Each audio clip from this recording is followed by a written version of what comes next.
Hello everyone, मैं Priyanka Singh आईसेल classes में आपका फिर से एक बार स्वागत करती हूँ। आज हम स्टार्ट करेंगे पॉलिटिकल साइंस की फर्स्ट बुक। आज हम इसका सेकंड चैप्टर पढ़ेंगे। इससे पहले जो हमारी वीडियो थी उसमें हमने अपना फर्स्ट चैप्टर कंप्लीट कर लिया था। तो आज हम पढ़ेंगे सेकंड चैप्टर फर्स्ट बुक का, जिसका नाम है दो ध्रुवीयता का अंत। दो ध्रुवीयता का अंत। इससे पहले देखिए हम पढ़ चुके हैं कि किस प्रकार से शीत युद्ध हुआ और दो महाशक्तियां उभर कर सामने आई, अमेरिका और सोवियत संघ।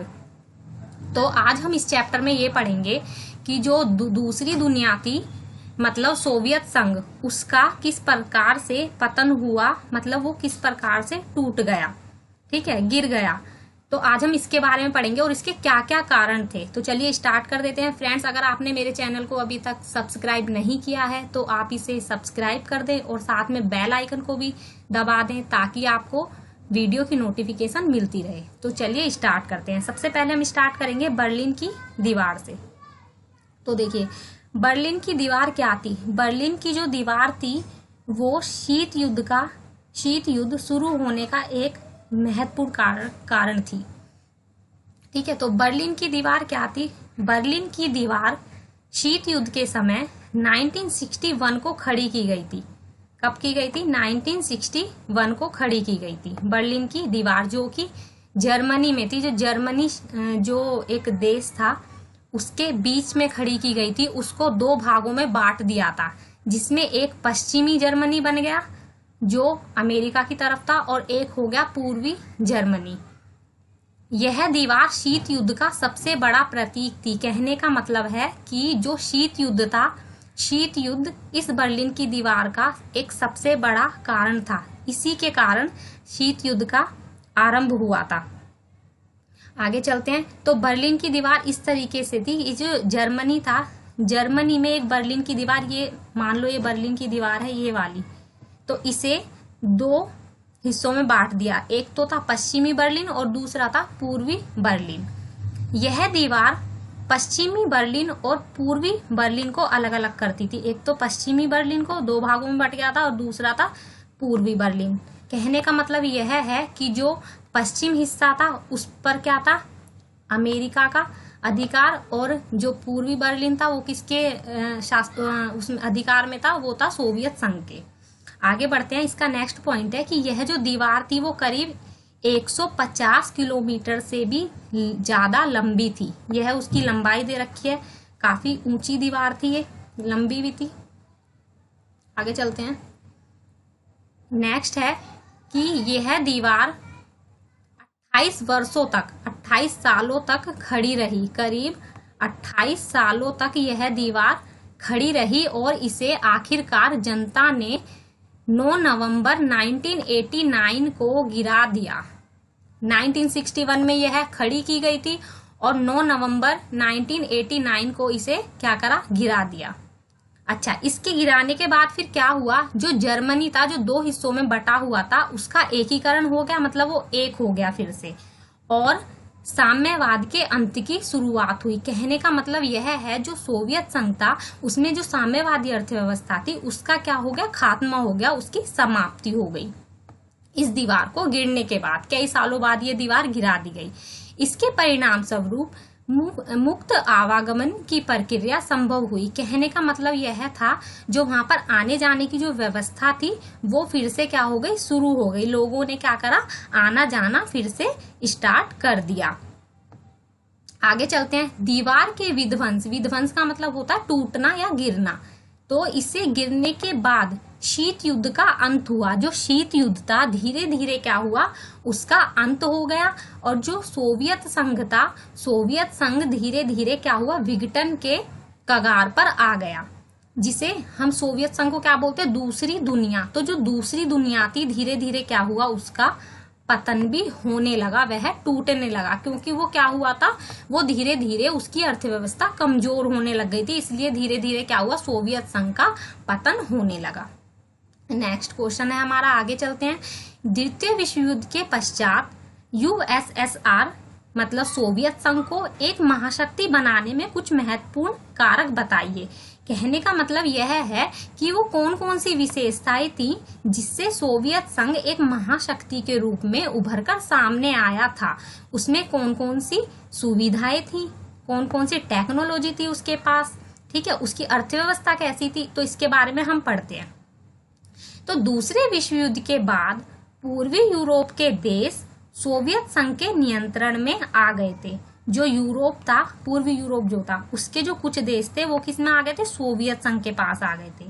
ठीक है, तो सोवियत संघ ने इन देशों को क्या करा, फांसीवादी ताकतों से आजाद कराया, इन्हें क्या करा फिर, और इन्हें अपने गुट में शामिल कर लिया।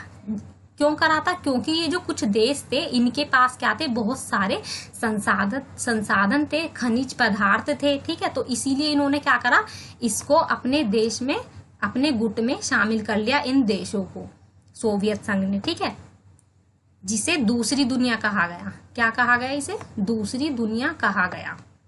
अमेरिका को अगर छोड़ा जाए, अमेरिका के बाद जो सोवियत संघ था वो दूसरी महाशक्ति था, दूसरी दुनिया था, और उसके पास भी काफी सारी क्या थी, शक्तियां थी, और उसकी जो अर्थव्यवस्था थी काफी मजबूत थी। अमेरिका को छोड़ दें तो उसकी सोवियत संघ की अर्थव्यवस्था भी बाकी देशों के मुकाबले क्या थी, काफी अधिक मजबूत थी। आगे चलते हैं। सोवियत संघ की जो संचार प्रणाली थी वो भी काफी उन्नत थी। कहने का मतलब है वो भी काफी अच्छी थी, मतलब इंफॉर्मेशन टेक्नोलॉजी जो थी वो भी काफी अच्छी थी। उसके पास विशाल ऊर्जा संसाधन थे, जिसमें खनिज तेल, लोहा, है ना, ये सारी जो धातुएं होती हैं और खनिज पदार्थ होते हैं, तेल वगैरह। कहने का मतलब यह है जो मशीनरी, मतलब जो उत्पाद थे, जो प्रोडक्ट थे, वो बहुत ही अच्छी मात्रा में थे। आगे चलते हैं। सोवियत संघ का जो घरेलू उपभोक्ता उद्योग था वो भी बहुत अच्छा था, और वहां पर पिन से लेकर कार तक सभी चीजों का क्या होता था, उत्पादन होता था। मतलब कहने का मतलब छोटी से छोटी चीज से लेकर, एक पिन से लेकर, और बड़ी से बड़ी चीज मतलब हवाई जहाज तक सभी चीजों का क्या होता था, वहां पर उत्पादन होता था, बनती थी सारी चीजें। आगे चलते हैं। सोवियत संघ के दूर दराज के क्षेत्र भी आवागमन की सुव्यवस्थित तथा विशाल प्रणाली की वजह से आपस में जुड़े हुए थे। कहने का मतलब यह है कि वहां पर यातायात की सुविधा, मतलब ट्रांसपोर्ट की सुविधा बहुत ही अच्छी थी, जिससे क्या होता था, जो व्यापार वगैरह होता था वो बहुत ही अच्छा होता था। आपस में क्या थे, सारे क्षेत्र जुड़े हुए थे, आने जाने की सुविधाएं काफी अच्छी थी। यद्यपि सोवियत उद्योग में निर्मित होने वाली वस्तुएं गुणवत्ता के लिहाज से पश्चिमी देशों के स्तर की नहीं थी, परंतु सोवियत सरकार ने न्यूनतम जीवन स्तर सुनिश्चित किया हुआ था। कहने का मतलब यह है कि जो सोवियत संघ था उसके जो उद्योग थे उनकी गुणवत्ता जो थी अमेरिकी व्यवस्था के अकॉर्डिंग इतनी अच्छी नहीं थी, लेकिन वहां पर क्या था, जो न्यूनतम जीवन व्यवस्था थी। कहने का मतलब यह है कि जीवन जीने के लिए जो बेसिक चीजें थी, बेसिक स्तर जो होता है, जो मूलभूत सुविधाएं होती हैं, वो सारी सुविधाएं बहुत अच्छी तरीके से लोगों को उपलब्ध की हुई थी, ताकि लोगों का जीवन जो था अच्छी तरीके से चल रहा था। जैसे कि जो मूलभूत सुविधाएं होती है, स्वास्थ्य सुविधाएं, ये ठीक है, स्वास्थ्य सुविधाएं जो होती है हमारी, हॉस्पिटल्स वगैरह,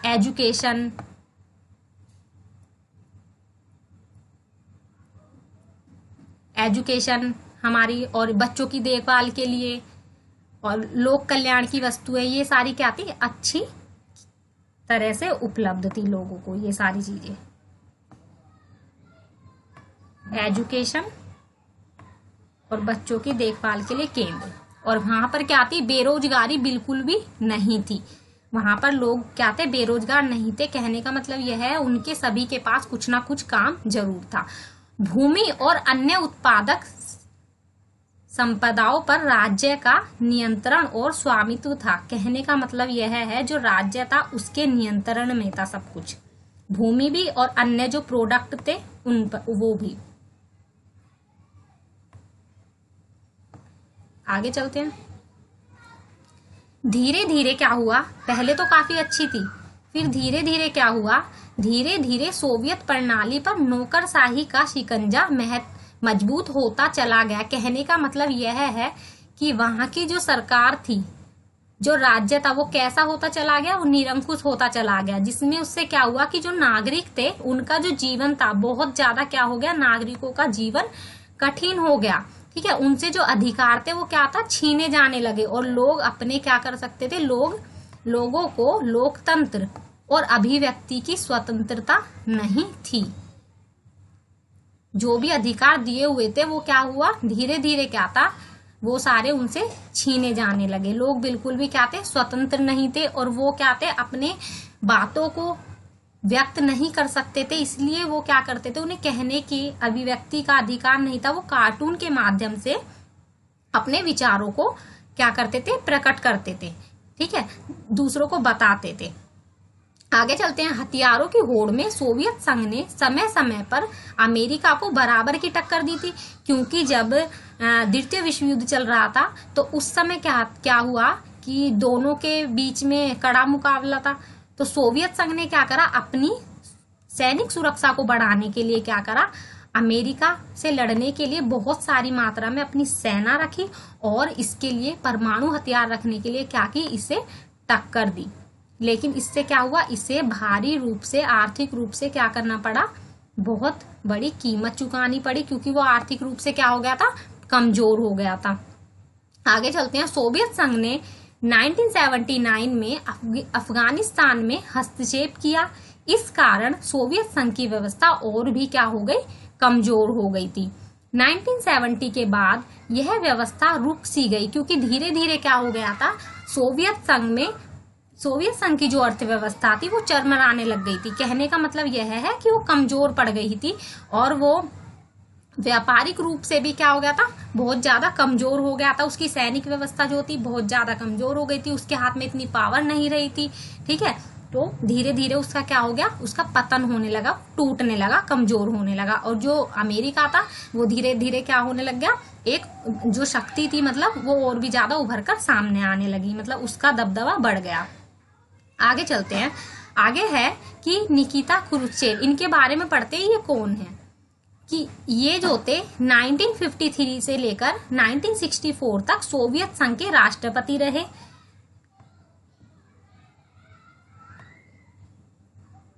और 1953 से 1964 तक सोवियत संघ के राष्ट्रपति रहे। और इन्होंने क्या करा, इन्होंने 1956 में कुछ सुधार भी किए। इन्होंने पश्चिम के साथ शांतिपूर्ण सह अस्तित्व का सुझाव दिया। कहने का मतलब यह है कि जब युद्ध चल रहा था, शीत युद्ध की स्थिति बनी हुई थी, तो उस समय इन्होंने इस प्रकार से शांतिपूर्ण व्यवस्था बनाए रखी कि ताकि कोई भी रक्त रंजित युद्ध ना हो, तीसरा विश्व युद्ध ना हो। वे हंगरी के जन विद्रोह के दमन और क्यूबा के मिसाइल संकट में शामिल थे। जो क्यूबा का मिसाइल संकट हुआ था, जो शीत युद्ध का एक कारण था, ठीक है, उसमें भी ये क्या थे, शामिल थे। इनका जो क्वेश्चन है 1 नंबर में ये पूछ लिया जाता है, कभी कभी क्वेश्चन ये एग्जाम में आ जाता है। आगे चलते हैं। अच्छा, ये भी एक इम्पोर्टेंट क्वेश्चन है, एग्जाम में पूछा जाता है कि ऐसे क्या कारण थे जिनके कारण मिखाइल गोर्बाचेव जो थे वो सोवियत संघ में सुधार के लिए बाध्य हुए। तो इसके कुछ कारण थे। कहने का मतलब यह है कि जो मिखाइल गोर्बाचेव थे वो सोवियत संघ में किस तरीके से सुधार करना चाहते थे, उसमें क्या क्या जरूरत थी, क्या कारण थे जिसके लिए सोवियत संघ में सुधार की व्यवस्था की गई। तो सबसे पहला जो कारण था वो था गिरती हुई अर्थव्यवस्था। सबसे पहला कारण क्या था, सबसे पहला कारण था बेटा गिरती हुई अर्थव्यवस्था। आप सभी को पता है कि धीरे धीरे जब सोवियत संघ जो था, जब उसका व्यापार जो था वो पूंजीवादी व्यवस्था में बदल गया था। ठीक है, उसमें क्या हो गया, पूरी तरीके से पूंजीवादी अर्थव्यवस्था हो गई, सैनिक शक्ति उसकी घट गई। ठीक है, उत्पादन उसका कम हो गया, तो उससे क्या हुआ, उसकी जो व्यवस्था थी कमजोर होती चली गई। जैसे घटती विकास की दर, ये क्या क्या है, जो विकास की दर थी वो घट रही थी। ठीक है, उत्पादन जो प्रणाली थी वो भी क्या हो रही थी, पश्चिमी देशों के मुकाबले कम हो रही थी। प्रोडक्शन वहां पे हो ही नहीं रहा था, ठीक है, वस्तुओं का, क्योंकि सारी जो थी वो सब किस में चली गई थी, राज्य का जो नियंत्रण था वो तो हट गया था, प्राइवेट सेक्टर में चला गया था सारा। उत्पादन की जो घटती मात्रा थी ये भी इसका सबसे बड़ा कारण था। आर्थिक और सैनिक सहायता में असमर्थन, और जो आर्थिक रूप से और जो सैनिक सहायता, कहने का मतलब यह है कि उसने जो सैनिक रूप से जो मतलब सैनिक व्यवस्था पर जो खर्चा किया था तो उससे क्या हो गया था, उसे आर्थिक रूप से बहुत ज्यादा नुकसान उठाना पड़ा था। तो ऐसे ये सभी कारण थे जिसके कारण गोरबाचेव ने बोला कि अर्थव्यवस्था को सरकार के पूर्ण नियंत्रण से मुक्ति दे दी जाए और इसमें क्या हो, इसमें कुछ सुधार किए जाए। दूसरा जो पॉइंट था, दूसरा जो कारण था वो था प्रशासन में भ्रष्टाचार। प्रशासन में क्या था, भ्रष्टाचार, मतलब जो सरकार थी वो कैसी हो गई थी, निरंकुश हो गई थी।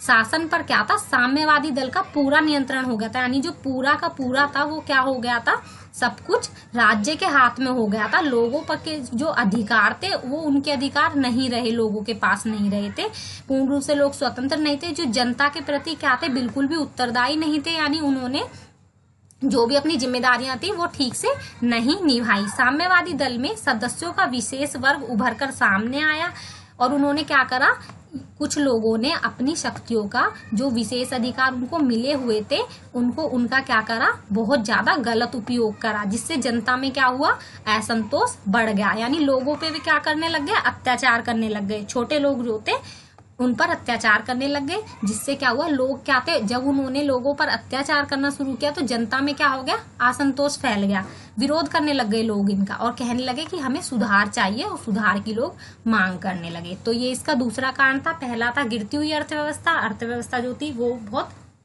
गिर रही थी, घट रही थी, उत्पादन घट रहा था, विकास की दर घट रही थी। दूसरा था सरकार जो थी वो निरंकुश हो गई थी, जो नेता वगैरह थे वहां के, ठीक है। तीसरा था सूचना और प्रौद्योगिकी, सूचना और प्रौद्योगिकी, ये इसका तीसरा कारण है। मतलब इंफॉर्मेशन टेक्नोलॉजी जो थी हैं और जो टेक्निक्स थी, पश्चिम के देशों में सूचना और प्रौद्योगिकी के क्षेत्र में क्रांति हो रही थी। कहने का मतलब यह है, जो अमेरिका था वहां की जो ये अर्थव्यवस्था थी, मतलब वहां पे टेक्नोलॉजी भी बहुत अच्छी थी। तो उसके मुकाबले जो था सोवियत संघ में जो था, सोवियत संघ की जो अर्थव्यवस्था थी, यहाँ पर जितनी भी सुविधाएं थी उसके मुकाबले बहुत कम थी और जो भी थी वो अब घट रही थी धीरे धीरे। सोवियत संघ को इसकी बराबरी में लाने के लिए, किसकी, अमेरिका की बराबरी में लाने के लिए सुधार आवश्यक था, ताकि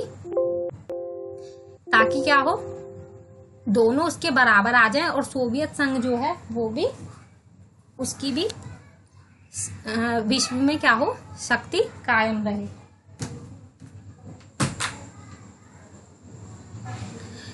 चौथा जो इसका कारण था वो था लोकतंत्र की आवश्यकता।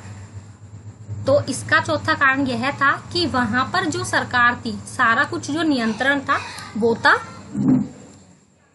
राज्य के नियंत्रण में था और वहां पर सुधार के लिए ये कोशिश की गई कि वहां पर लोकतांत्रिक व्यवस्था को अपनाया जाए। इसीलिए क्या किया, वहां पर गोरबाचेव ने बहुध्रुवीय विश्व का समर्थन किया। वे चाहते थे कि संसार में क्या हो, किसी एक महाशक्ति का दबदबा ना हो, वहां पर क्या हो, वहां पर बहुत सारे देश विश्व में महाशक्ति बनकर उभरे, सभी देशों का बराबर का अधिकार हो।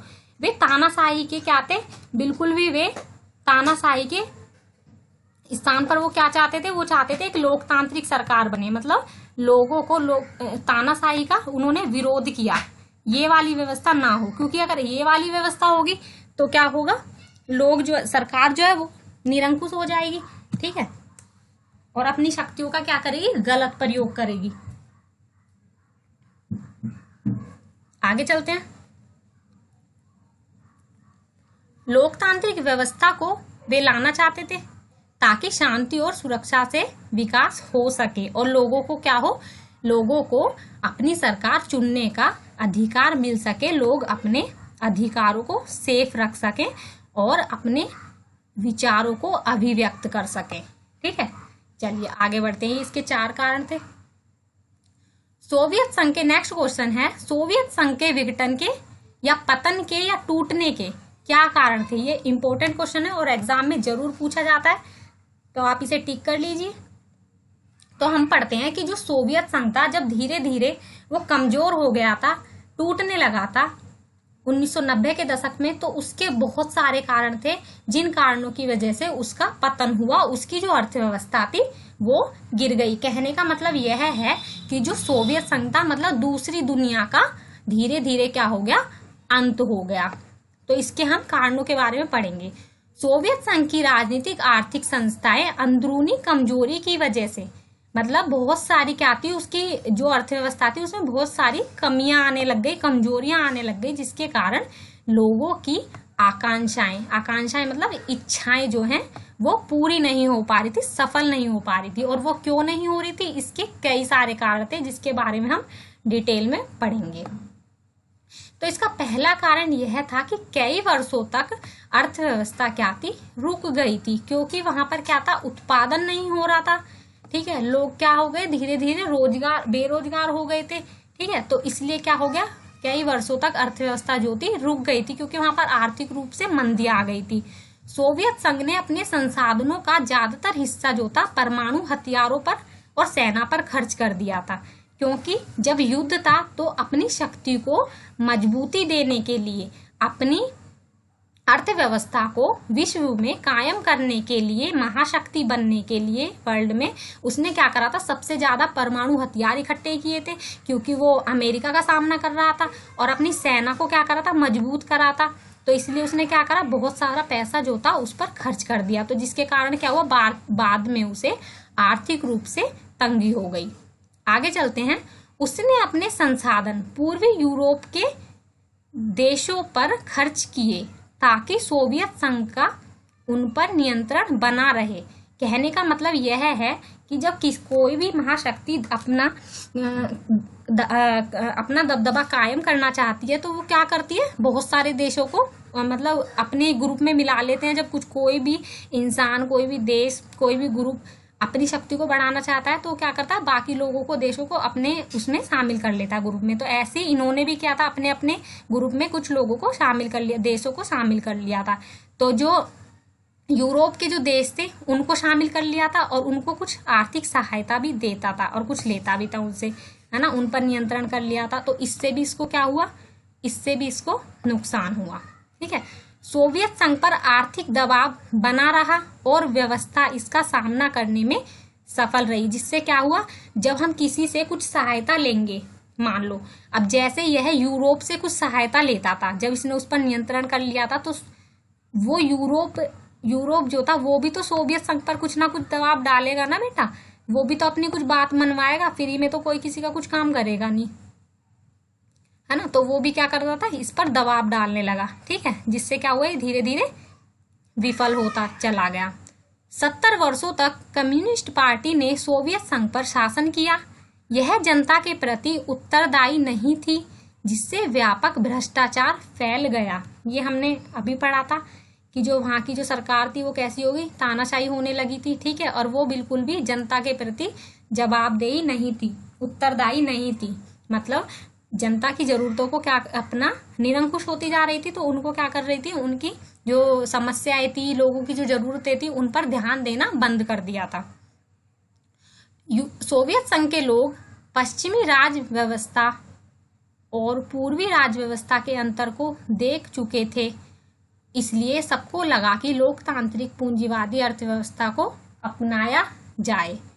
कहने का मतलब यह है कि जो सोवियत संघ के लोग थे, जब उनको लगा कि जो हमारी अर्थव्यवस्था है, मतलब जो पश्चिम की अर्थव्यवस्था है, पश्चिम की जो अर्थव्यवस्था है अमेरिका की, वो क्या है, पूर्वी अर्थव्यवस्था से ज्यादा मजबूत है, क्योंकि वहां पर क्या था, एक तो लोकतांत्रिक व्यवस्था थी, दूसरी वहां पर क्या था, वहां पर पूंजीवादी अर्थव्यवस्था थी। तो दोनों में क्या था, बहुत ज्यादा अंतर था, दोनों के अधिकारों में बहुत ज्यादा अंतर था। ठीक है, रहन सहन में बहुत ज्यादा था, टेक्नोलॉजी के मामले में बहुत ज्यादा अंतर था। तो लोगों को लगा कि यहाँ पर भी लोकतांत्रिक पूंजीवादी अर्थव्यवस्था को अपनाया जाए। तो लोगों ने क्या कर दिया, इसका विरोध करना शुरू कर दिया, साम्यवादी अर्थव्यवस्था का, और बोला कि इसमें कुछ सुधार किया जाए, और जिससे क्या हुआ, लोगों के बीच में मतभेद शुरू हो गया। नेक्स्ट पॉइंट है, पार्टी के अधिकारियों को आम नागरिकों से अधिक विशेष अधिकार प्राप्त थे। लोग अपने को शासकों और राज्य व्यवस्था से जोड़कर नहीं रख पाए और सरकार की गति अवरुद्ध हो गई। कहने का मतलब यह है, जो सरकार के आदमी थे, जो पार्टी के जो अधिकारी थे, उनको कुछ विशेष अधिकार मिले हुए थे, जिसका उन्होंने क्या करा, गलत अधिकार, गलत उनका प्रयोग करना शुरू कर दिया। और जो छोटे लोग थे, जो जनता थी, उन पर क्या करना शुरू कर दिया, अत्याचार शुरू कर दिया। जिससे क्या हुआ, जो ये बड़े लोग थे और दूसरे लोग थे, ठीक है, गरीब और अमीर के वर्गों में बट गए। और जो जनता थी इसको देख नहीं पा रही थी और उन्होंने क्या कर दिया, उन्होंने इसका विरोध किया। जिससे क्या हुआ, जो सरकार की जो गति थी, जो सरकार थी वहां पर ठीक से काम नहीं कर पाई और उसकी गति रुक गई, अवरुद्ध हो गई। और जो क्या हुआ, ये सभी कारण जो थे इसके टूटने के कारण बने। तो ये सारे कारण थे जिसके कारण सोवियत संघ का विघटन हुआ था। मतलब सोवियत संघ की जो अर्थव्यवस्था थी पूरी तरीके से टूट चुकी थी, उसका अंत हो गया था। आगे चलते हैं। आगे क्वेश्चन है कि शॉक थेरेपी क्या थी। शॉक थेरेपी क्या थी? तो शॉक थेरेपी जो थी एक ऐसी थेरेपी थी, शॉक का मतलब होता है चोट पहुंचाना, आघात पहुंचाना। मतलब आघात, चोट पहुंचाकर या किसी को एक तरीके से कहो सबक सिखाकर फिर उपचार करना, ठीक है। पहले उसे किसी तरीके का एक झटका देना, किसी तरीके का, फिर उसे ठीक करना, इसे शॉक थेरेपी कहा गया। साम्यवादी व्यवस्था की समाप्ति के बाद, मतलब जो साम्यवाद का क्या हो गया था, पतन हो गया था, मतलब उसका अंत हो गया था। तो उसके बाद पूर्व सोवियत संघ के गणराज्य सत्तावादी समाजवादी व्यवस्था से लोकतांत्रिक पूंजीवादी व्यवस्था से होकर गुजरे। कहने का मतलब यह है कि साम्यवाद की समाप्ति के बाद जो ये राज्य थे, समाजवादी राज्य थे, मतलब यहाँ पर समाजवादी व्यवस्था थी, तो वो क्या हो गए, वो लोकतांत्रिक व्यवस्था में आ गए। धीरे धीरे क्या करा, वहां पर उन्होंने लोकतांत्रिक व्यवस्था को अपना लिया या अपनाने के लिए क्या करने लगे, मांग करने लगे। तो इसके बाद क्या था, जब सोवियत संघ का विघटन हो गया था, तो उसके बाद रूस जो था, यह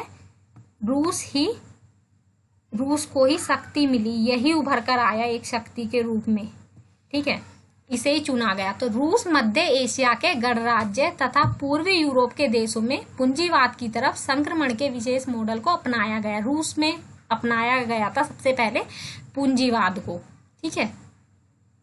और यह मॉडल विश्व बैंक और अंतरराष्ट्रीय मुद्रा कोष द्वारा निर्देशित था। अब आप कहोगे कि विश्व बैंक क्या है ये? तो विश्व बैंक जो है एक ऐसा बैंक है, कह सकते हैं हम कि जैसे छोटे मोटे बैंक होते हैं हमारे आसपास, तो इस प्रकार से जो विश्व बैंक होता है वो बहुत सारे देशों के लिए होता है।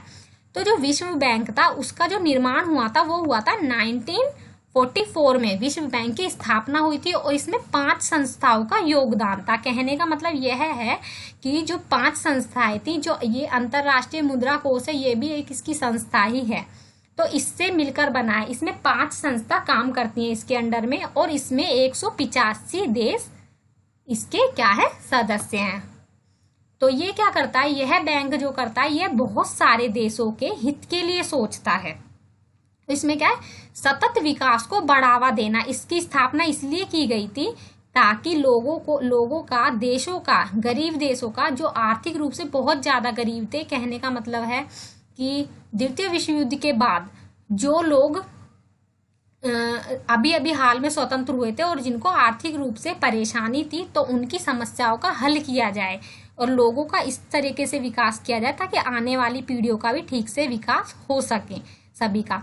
देशों की आर्थिक व्यवस्था को मजबूत बनाया जाए, यानी जिनके पास आर्थिक रूप से तंगी है उनको क्या करा जाए, मजबूत बनाया जाए, ठीक है। ये इसका क्या था, उद्देश्य था, ठीक है। यानी लोगों की फाइनेंशियल, देशों की जो फाइनेंशियल कंडीशन है उसको सही करना, हेल्प करना, इस तरीके से ये ऐसा बैंक है जो उनको क्या करता है, पैसे देता है, आर्थिक रूप से मदद पहुंचाता है। और इसका जो मुख्यालय है, इसका हेड ऑफिस जो है वो है वॉशिंगटन DC में। ये 1 नंबर में पूछ लिया जाता है, ये क्वेश्चन पूछ लिया जाता है कि इसका जो विश्व बैंक है उसका मुख्यालय कहाँ पर है, तो ये है वॉशिंगटन डीसी में। आगे चलते हैं। दूसरी दुनिया का प्रत्येक देश, कहने का मतलब यह है कि जो सोवियत संघ था उसका जो देश था पूंजीवादी अर्थव्यवस्था की तरफ मुड़ना चाहता था,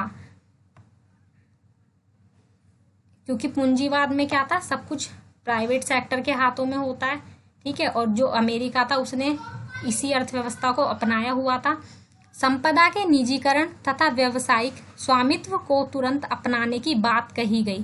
कहने का मतलब था कि जितने भी जो संसाधन थे, प्रॉपर्टी थी, उसका क्या हो, निजीकरण हो, ठीक है। वो सारा क्या हो, प्राइवेट सेक्टर के हाथों में चले जाए, मतलब लोगों का अपना अपना उस पर क्या हो, बिजनेस पर अपना अपना अधिकार हो, अपना अपना नियंत्रण हो, मतलब सरकार या राज्य उसमें कोई भी हस्तक्षेप ना करे।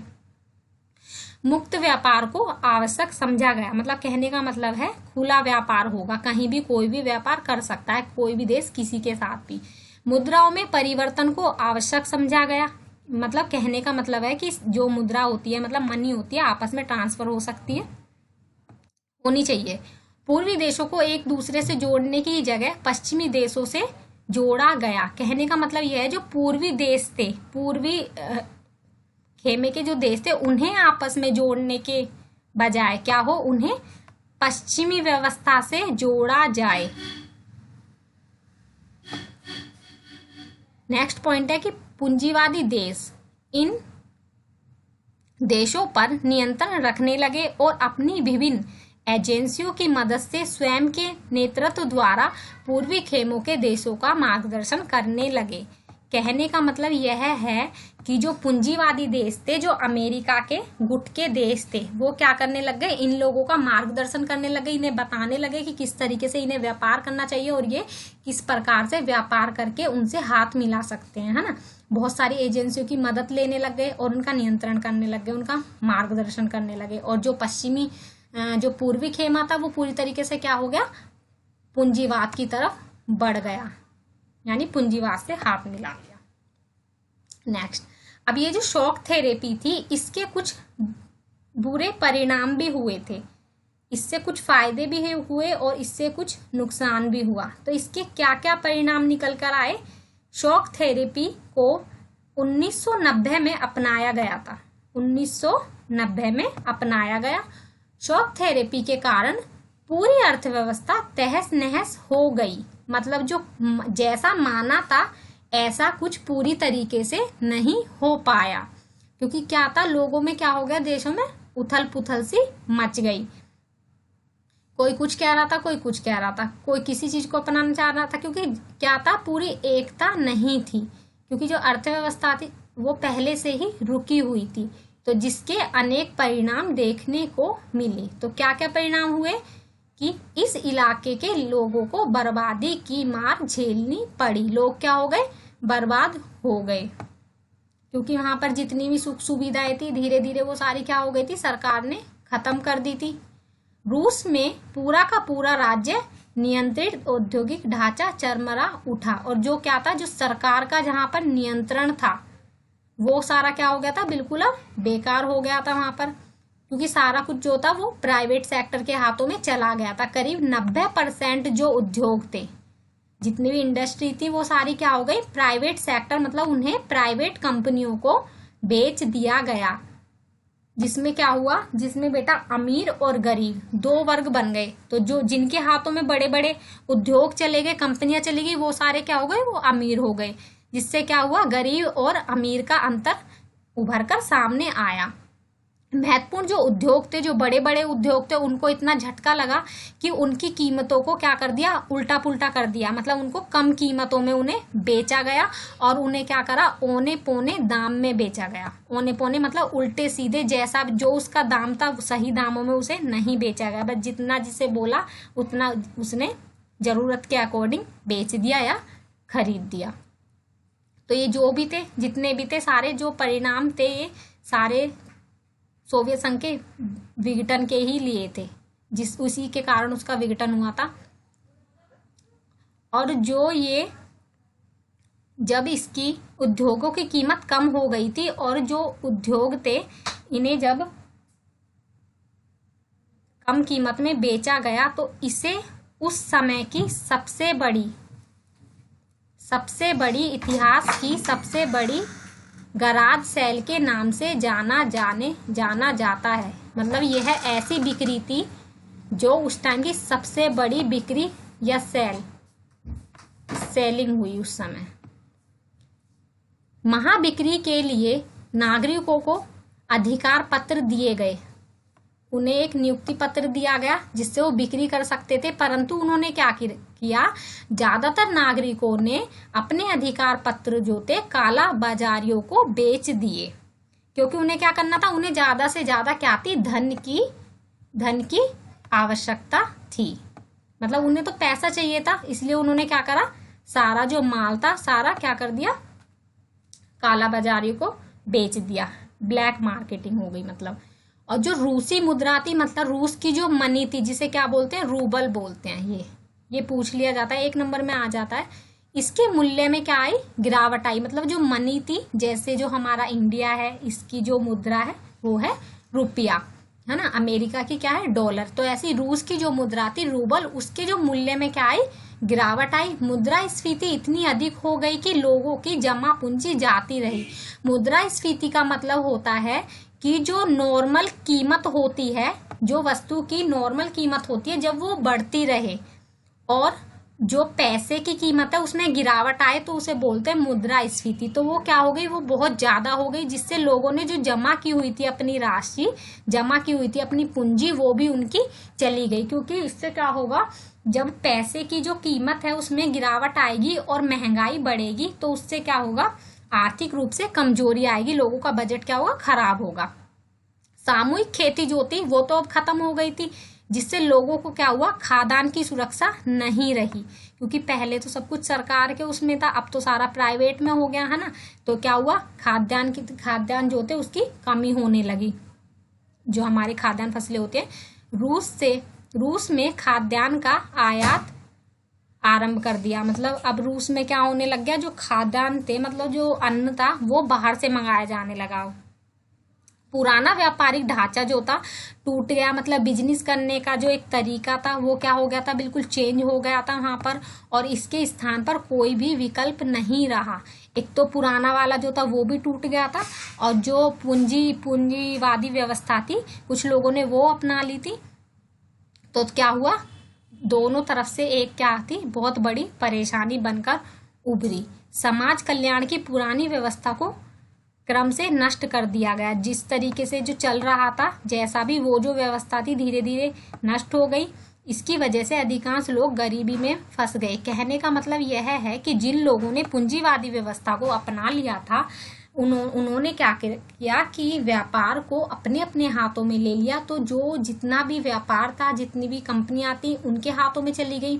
उन पर क्या हुआ, सारा उन पर अधिकार हो गया, ठीक है। और जो बाकी लोग थे उनके पास कुछ भी नहीं रहा, ना उनके पास नौकरी रही, कुछ नहीं रहा। तो वो क्या हो गए, वो गरीब वर्ग में आ गए। तो 2 लोग हो गए, एक तो हो गए अमीर वर्ग और दूसरा हो गया गरीब। गरीब जो थे वो बहुत ही ज्यादा गरीब हो गए, और अमीर जो बहुत ज्यादा अमीर हो गए। मध्य वर्ग समाज के हाशिए पर पहुंच गया तथा अकादमिक बौद्धिक कार्यों से संबंधित लोग या तो बिखर गए या फिर वो बाहर चले गए। यानी उन्होंने क्या कर लिया, कहीं और जाकर रहने लग गए, वो विस्थापित हो गए। उन्होंने क्या करा, एक जगह से दूसरी जगह पर चले गए। हाशिए मतलब समाज के बिल्कुल किनारे पर आ गए ये जो लोग थे, जो नौकरी पेशा लोग थे, ये सभी। कहने का मतलब यह है कि इससे जो भी नुकसान हुआ वह काफी बड़े स्तर पर हुआ था, और इसमें आर्थिक रूप से सबसे ज्यादा गिरावट आई थी। निजीकरण के कारण नई विषमताओं का जन्म हुआ। पूर्व सोवियत संघ में शामिल देश अमीर गरीब के बीच आर्थिक असमानता में बंट गए। जब निजीकरण हो गया था, मतलब प्राइवेट सेक्टर के हाथों में सब कुछ चला गया था, ठीक है, तो उसमें क्या हुआ, बहुत सारी चीजें उभर कर सामने आई, है ना।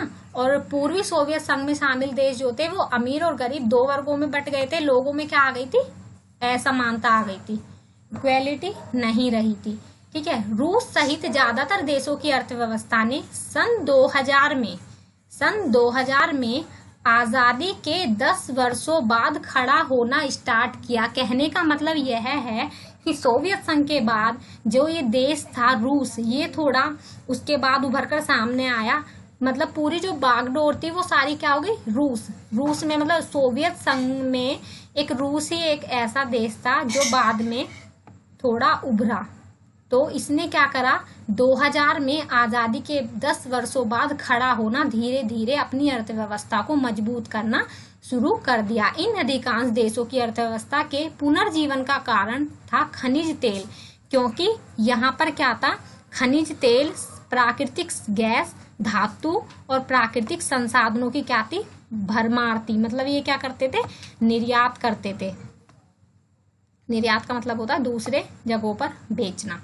रूस, कजाकिस्तान, तुर्कमेनिस्तान आदि देशों से गैस पाइपलाइन, इन सभी देशों में क्या है, गैस पाइपलाइन है, इसलिए इन्हें बदले में क्या मिलता है, किराया मिलता है इन सबको, है ना। क्योंकि यहाँ पर क्या है, जैसे ये सब ना यहाँ पर तेल के और गैस के काफी भंडार हैं, तो इन सभी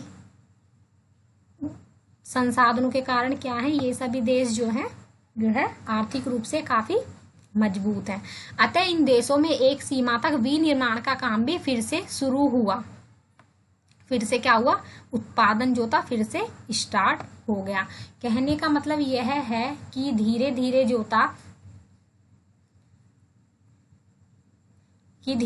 जो था इसके कुछ सही परिणाम भी हुए और इसके कुछ अच्छे भी हुए। सोवियत संघ का तो पतन हो गया था, लेकिन जो रूस था वह एक कह सकते हैं कि विकसित देश के रूप में उभरकर सामने आया। स्वतंत्रता की घोषणा करने वाला पहला सोवियत गणराज्य कौन सा था, तो ये था लिथुआनिया। सबसे पहला जो पूर्व में देश था सोवियत संघ में शामिल देश, इसने सबसे पहले क्या करी थी, स्वतंत्रता की घोषणा करी थी। मतलब कि हमें स्वतंत्रता चाहिए, इस देश में सबसे पहले हुई थी। सोवियत संघ का विघटन किस वर्ष हुआ, कहने का मतलब यह है कि सोवियत संघ का जो पतन हुआ था, वो टूटा था, बिखरा था, वो हुआ था 1991 में। 1991 में सोवियत संघ पूरी तरीके से टूट चुका था और अमेरिका जो था वह विश्व में एक महाशक्ति बनकर उभर रहा था और दूसरी दुनिया का क्या हो गया था, अंत हो चुका था। फ्रेंड्स, आज की वीडियो में इतना ही और अब हम नेक्स्ट वीडियो में दूसरा चैप्टर स्टार्ट करेंगे। अगर आपको मेरी वीडियो अच्छी लगे तो इसे ज़्यादा से ज़्यादा अपने ग्रुप में शेयर कीजिए, लाइक कीजिए और कमेंट करके बताइए कि मेरी वीडियो आपको कैसी लगी। मिलते हैं जल्दी एक नई वीडियो के साथ, तब तक के लिए goodbye, thanks for watching.